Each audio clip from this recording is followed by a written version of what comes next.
Hello and welcome to Granada Reports. We are live with the latest across the northwest. Hello, thanks for joining us. Here's what's coming up on the programme. The use of a military-grade submachine gun to kill a young woman in her own home at night in a planned shooting of the occupants of that house is beyond any understanding. Justice for Ashley Dale and her family as the 4 drug dealers behind a botched gangland hit are sentenced at Liverpool Crown Court. They'll spend a total of 173 years in jail. It's scant consolation for her grieving family. We miss her every day. Her laugh, her smile, her outgoing, happy nature that filled our lives with joy. The public inquiry into the crimes of Lucy Letby won't start until next summer, but the judge in charge says the culture on maternity wards across the country needs to change now. A cut here, a trim there, and then there's the autumn statement. We're in the salon to get a reaction as Jeremy Hunt sets out the government's spending plans. You know, I mean, we seem to be living in a pretty mad world at the moment. Yeah, madness seems to fit. We thought we were the mad ones, but now... What happened when Suggs and Mike from Madness dropped into our very own House of Fun, the Granada studio, as their latest tour heads to the northwest. And in the words of Madness, it's been a bit of a grey day and it's starting to feel colder at the end of the week. I'll be back with a forecast later.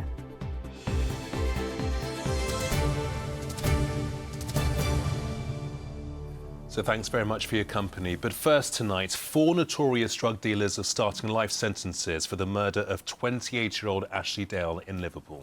Ashley, who worked for Knowsley Council, was shot and killed in her own home in August last year after a gunman kicked down the door and opened fire with a Scorpion submachine gun. As we now know, the intended target of the gangland hit was Ashley's boyfriend, who wasn't there at the time. A jury at Liverpool Crown Court found the 4 conspirators guilty on Monday. Earlier today, television cameras were in court to see them jailed for a total of 173 years. In her impact statement, Ashley's mother, Julie, called the 4 monsters and said she could never forgive them. And it can now be reported that 2 of them were also potential suspects in another botched shooting that claimed the life of 9-year-old Olivia Pratt-Corbell the night after the murder of Ashley. Our reporter Tim Scott was in court. An innocent victim of a gangland feud, Ashley Dale's death was as senseless as it was shocking. Today, 4 men have been sentenced to life imprisonment for her murder. Niall Barry was sentenced to a minimum of 47 years. Gunman James Witham will serve a minimum of 43 years. Joseph Pears a minimum of 41 years and Sean Zeiss a minimum of 42 years. A murder of such seriousness that it has shocked both the local community and many in this country. The use of a military-grade submachine gun to kill a young woman in her own home at night in a planned shooting of the occupants of that house is beyond any understanding.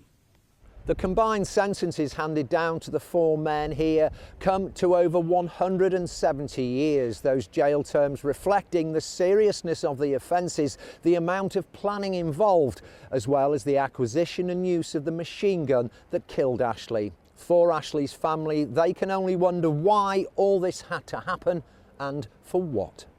A police officer spoke on behalf of Ashley's family outside of court today. The trial has answered a lot of questions, but something we will never be able to come to terms with is why. Why a man armed with a submachine gun could enter the home of an innocent young woman and take her life for a petty gang feud. Ashley was shot at her home in Old Swan in Liverpool in August last year. James Witham fired the submachine gun which killed Ashley after being driven to her house by Joseph Pears. Niall Barry and Sean Zeiss were in a flat 2 miles away, having dispatched Witham and Pears to do their dirty work. Their target was Ashley's boyfriend, Lee Harrison, seen here with Niall Barry before their feud developed. He was elsewhere on that night and Ashley paid the price. As James Witham stormed into Ashley's home that night wearing a balaclava, firing from a Scorpion submachine gun, he took away Ashley, an ambitious, bubbly, charismatic young woman. The community rocked. Her family and friends left devastated. Lee Harrison's refusal to cooperate with the police investigation was condemned by an officer speaking for Ashley's father. It's been particularly distressing hearing the details of how he refused to cooperate with police or assist the investigation, even going so far as to dispose of his mobile phone. I was particularly disgusted to hear that he even admitted to driving past the crime scene at Leinster Road after the attack without stopping. Today's sentences may give some comfort to Ashley Dale's family, but they must now live the rest of their lives missing their beloved daughter, niece and sister. Tim Scott, ITV News, Liverpool. Well, next, the chair of the public inquiry into the crimes of serial killer Lucy Letby has made her first public statement since it officially opened. Yes, Lady Justice Thirlwall said change in the culture of the NHS neonatal care must start now. The inquiry will hear from expert witnesses as it examines the background to the case. Lucy Letby was convicted of 7 counts of murder against 7 premature babies at the Countess of Chester Hospital. She was also found guilty of 7 attempted murders against 6 babies. She was given a whole life prison sentence in August this year. Her crimes made her the worst child serial killer in modern British history. It will also look at how the NHS handled the case and its response to the doctors who raised concerns. Our reporter Emma Sweeney is here in the studio. Emma, what more can you tell us about this? Well, Lady Justice Thirlwall today said that her inquiry would look at, would investigate issues from the hospital ward right through to the boardroom. Now, she mentioned that there had been other similar inquiries in the past, and she specifically mentioned the one into Beverly Allett. Now, you may remember Beverly Allett, a nurse herself, 25 years ago was found guilty of murdering 4 infants. And following that, there was an inquiry, and everybody was determined that this wouldn't happen again. But today, the chair of this inquiry said not only had it happened again, it was utterly unacceptable. She said she wanted to look at other previous inquiries, look at what recommendations had been made, how had they been implemented, and where the accountability lies. Now, looking at this inquiry, she said this one will be split into 3 different parts. Part A is about the experience at the hospital and elsewhere of the parents of the babies named on the indictment. Part B considers the conduct of people working at the hospital and how Letby was able repeatedly to kill and harm babies on the neonatal unit. Part C will look at the wider NHS, examining relationships between the various groups of professionals, the culture within our hospitals, and how these affect the safety of newborns in neonatal units. Now, Lady Justice Thirlwall today said that the inquiry into Lucy Letby would be both active and searching. She said she wanted to see changes in real time and at the earliest opportunity. Now, work is already underway to gather information for this inquiry. The inquiry is already underway, but today we heard that the hearings won't take place until autumn of next year. Now, you may think that's an awful long time away. Why is it so far away? Well, the answer is that there's quite a lot of legal issues outstanding. In fact, there's 4 of them in total. So there's the ongoing police investigations into the actions of Lucy Letby. There's also the investigation looking at the possibility of corporate manslaughter at the hospital. And as well as that, there's Lucy Letby's application to appeal against her convictions. There's also a retrial on 1 count of attempted murder, which is due to take place in June of next year. So autumn is a long time away. But today I spoke to a lawyer for some of those families, and she told me right now there'll be a lot of background work taking place. It is a good amount of time now to make sure that a really thorough investigation takes place, that all the evidence that's proportionate and reasonable and goes towards the key issues is obtained, and that there's time to consider that before the oral hearings begin, because there really is kind of one chance to do it. It must be done properly. Now, today, Lady Thirlwall also talked about the families who, of course, are at the very centre of all of this. She said all of them had told her that they want to make sure they can do everything they can to make sure that this doesn't happen again. She said she wants to make sure of that, and also the inquiry team. She added that it was unconscionable that this would ever happen again. Yeah, the families are very much at the centre of all of this. OK, Emma, thank you. On to some of the days of the news now, and a ban on the importation of XL bullies has been put in place on the Isle of Man. It comes after the UK government decided to make it illegal to own an XL bully from the 1st of February next year. Manx politicians voted in the island's parliament to stop the breed from entering the island. Any XL bully already in the Isle of Man will not be affected by the ban. A 16-year-old boy is being remanded in custody, charged with the murder of a man who was stabbed in Atherton. 49-year-old Paul Marsh was found at a flat on Samuel Street last Friday. The boy, who we can't name due to his age, appeared before Manchester Youth Court earlier. Researchers at the University of Liverpool are calling for a national database of drug-related deaths at music festivals. Their study estimated there were 32 drug-related deaths at UK music festivals between 2017 and 2023, but only 16 have been confirmed. The researchers hope a formal database will make it easier to track how well methods to reduce risks are working. Really need a public standardised data set so that different people can look at trends in festival deaths. If we introduce any new interventions, we can evaluate those. But at the moment, we just don't really know how many people are dying.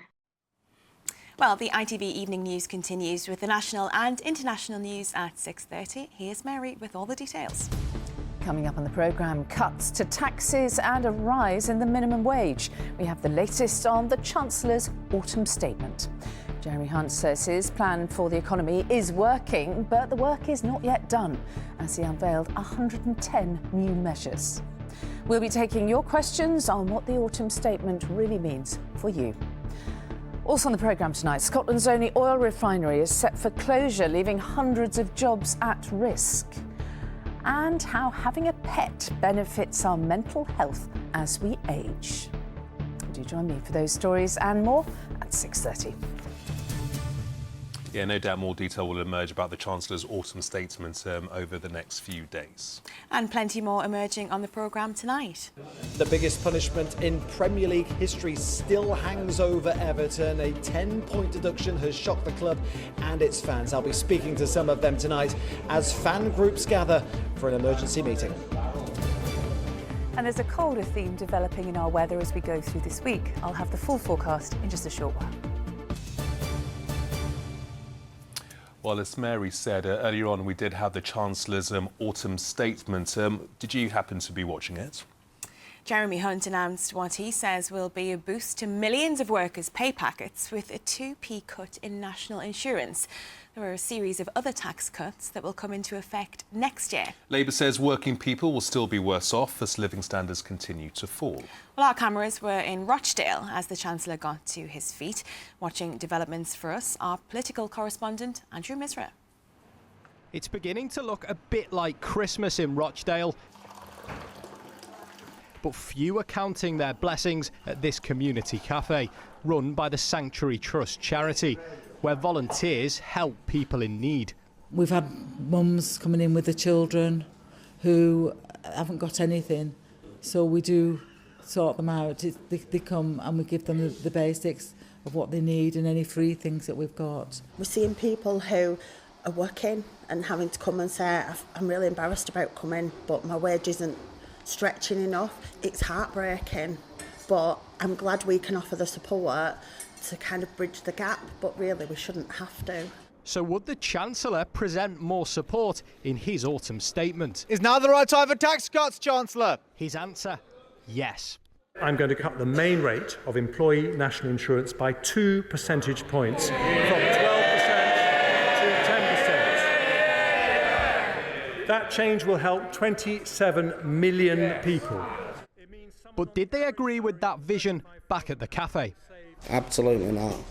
You know, they're attacking the taxes, cutting taxes, but yet they're still yet to refuse to tax billionaires, millionaires, and these companies that are turning over high profits that could contribute towards inflation. I think it's a small help, to be honest, but yeah, I do think it will benefit, definitely. If it means more money in your pocket, ultimately, and that's what it's all about, isn't it?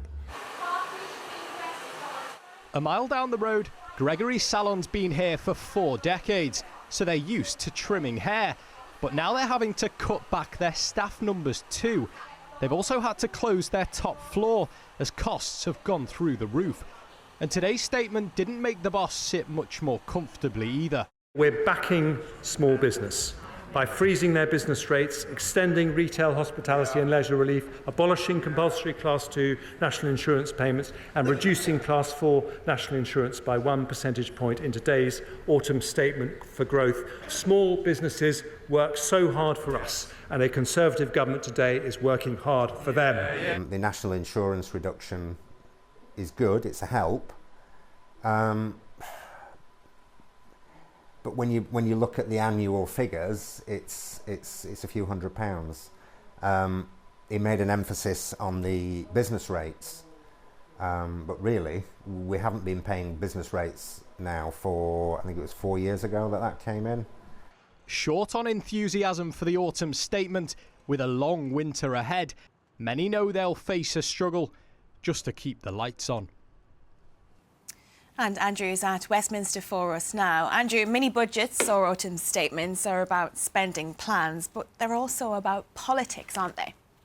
I think you could argue that they're almost all about politics, Zoe, particularly as we draw closer to a general election all the time. And more important than the tiny details of spending plans, I think, is trying to convince voters of wider economic credibility. And when you look at the so-called red wall seats that were won by the Tories in 2019, places like Leigh, for example, I think you could argue that they have been factored into some of the decisions that have been taken today. When you look at things like benefits, for example, universal credit payments being uplifted by the September inflation rate rather than October. Unsurprisingly, though, Labour very keen to criticise today's autumn statement. Earlier, I spoke to the Shadow Business Secretary.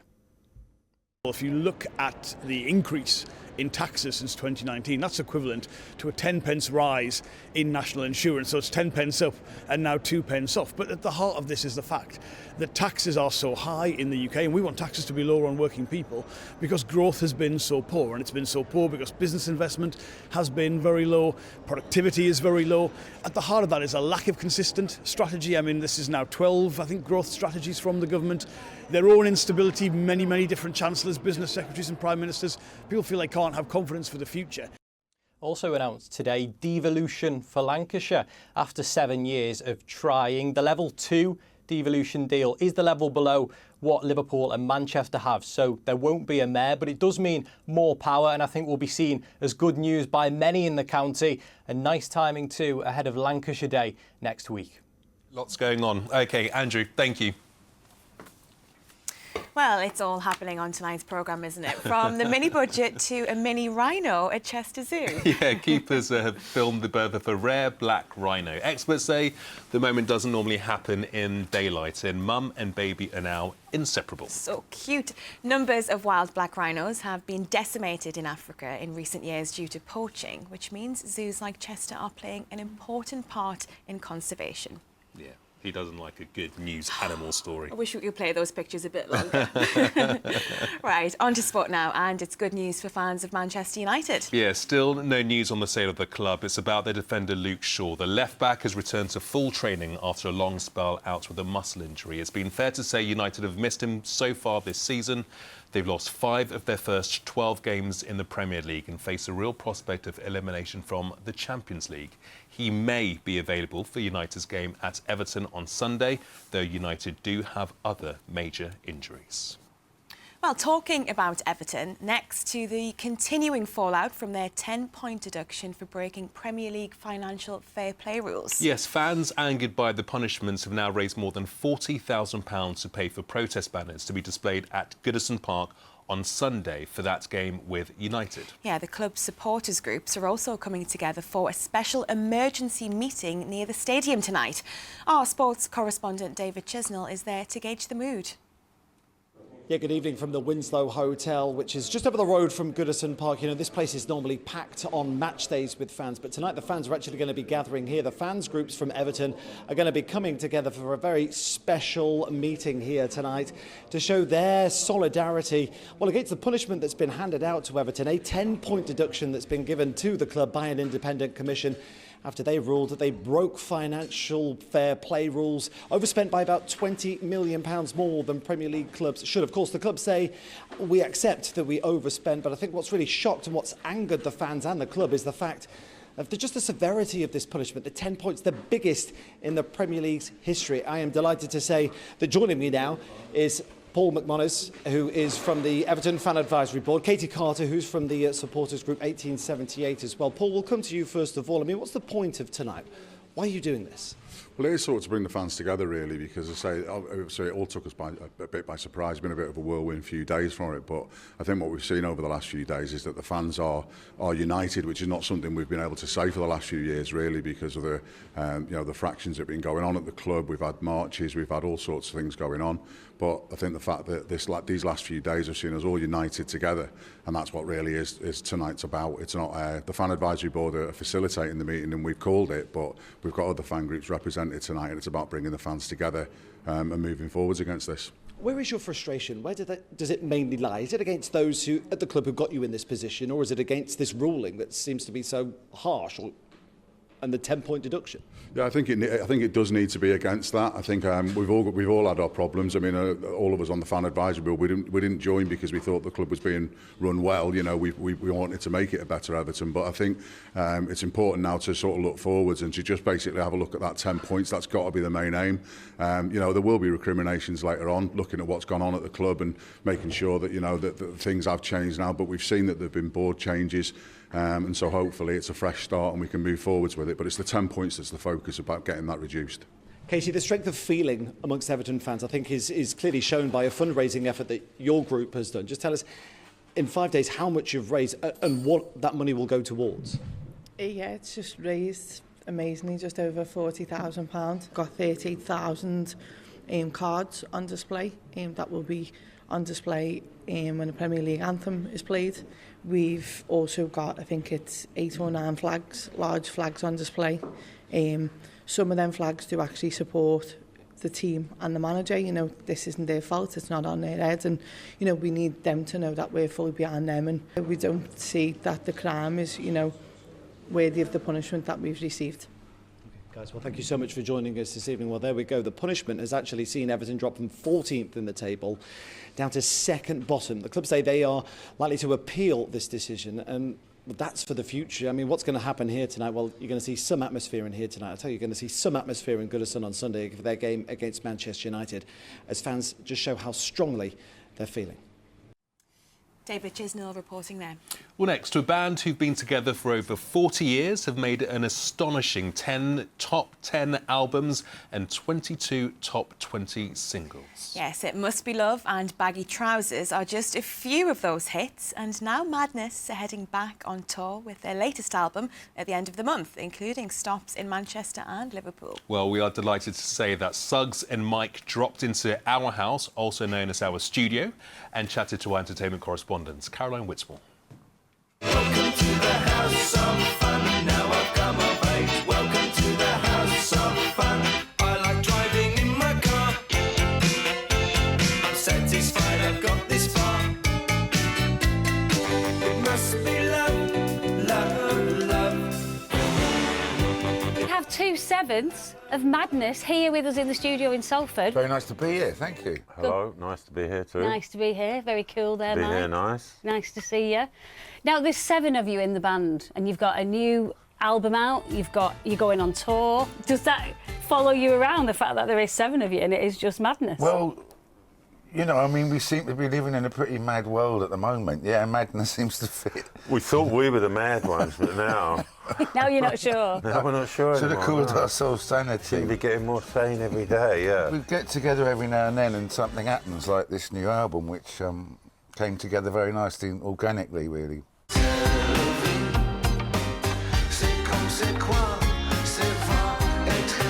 C'est la vie is the new single, and obviously from the album, but you have gone a little bit bilingual. What does the rest of it mean in the song? I should have been prepared for this. Yeah. You did write it. Well, it came kind of spontaneously, so even I don't know what it means. It kind of means things are all going a bit crazy, such is life. Tu ne le fais pas. C'est la vie. Dame Helen Mirren, she read out the lyrics to C'est la vie, didn't she? Yeah. So where did that idea come from? Well, I've sort of known her. I've known her for a little while. I've got a house in Italy, not to go on too much, but she's my next door neighbour, and I got to know her, and she's a very nice person. And Sorry, can we just have a moment for that? Oh, for God's Dame sakes. Helen Mirren is your next door neighbour. Yeah. She lives at the end of my garden in a shed. Someone at the record company, wouldn't it be good to get a good actor to maybe recite some of the lyrics? And we asked her, and she very kindly said yes. So it was quite a surprise for me, including anybody else. You're here over 40 years, aren't you? Exactly. In the industry. Mike, when you're on tour, because you're going on tour to Manchester and Liverpool, is it still like the old days? Do you still get the same buzz? But we had a lot of energy then, yeah. Not that I haven't got a lot of energy now, it's just more controlled. So, because you've got quite a lot of connections to Liverpool, haven't you? Yeah. I lived there for a bit when I was a kid. What was it called? Chatham Street. I think they used to call it Chatham Up Street. Off of Toxteth, yeah. My wife was in a band from Liverpool, Deaf School, who were sort of big cult band in Liverpool from Liverpool Art College. What a way to end it all. What a way to end it all. I've always liked Liverpool, and then I worked with a band called The Farm, who were from Liverpool, so yeah, it's just been a funny continuum that I seem to keep finding myself back in Liverpool. Yeah. Have you got a career highlight? Been very fortunate from the word go, even getting our first gig, our first record. I suppose playing at Glastonbury on the main stage is something that I remember. No, going on Buckingham Palace surely was the peak of our career, no? Yeah. I remember seeing Queen, Brian May up there doing God Save the Queen, and I remember thinking, why Brian May? Why not us? We never get invited to these things, never. And then all of a sudden we were up there, and we were like, Paul McCartney was right down. All right, Paul. We're on we the were roof, up there on the Paul. roof. We're up here, mate. Good luck with the album. It sounds amazing. And Great. nice to see you both. Good luck with Nice the to see editing you of too. this load of old nonsense, all right? Imagine having Dame Helen Mirren as your neighbour. People in high places. Indeed. Impressive. Here's Joe. Why do I need a shower? I've been out in the rain. The faster you go, the sooner you'll be out. You'll save water too. United Utilities sponsors ITV Granada Weather. Hello again. Rather quiet conditions weather-wise at the moment, with high pressure ostensibly in charge of things. That's not to say there won't be outbreaks of rain at times, but it will be generally a good deal lighter than it has been over the last few weeks. A rather dull couple of days to come, with mild conditions initially, but feeling colder as we head into this weekend, with a touch of frost on Friday night. Now, this is the high pressure trying to exert its influence, but little fronts are being allowed to move in. There's a colder plunge of air into the weekend. But then fronts again moving down from the north, bringing a spell of rain during Sunday and just lifting those temperatures momentarily. Back to this evening's details. No danger of any frost, plenty of cloud cover across the northwest of England, and out of that, some drizzle at times. It's a breezy old night, 10 or 11 Celsius, the overnight low, with hill fog in one or two spots as we get towards dawn. On to tomorrow, the sun will be rising at 7:51 and setting at 2 minutes past 4. Tomorrow, quite a grey start to the day with patchy rain and drizzle around and perhaps rather foggy on Transpennine routes initially. We still have that stiff breeze, especially along our coastline. There's room for a bit of brightness, Cheshire, Derbyshire way, perhaps Lancashire for a time.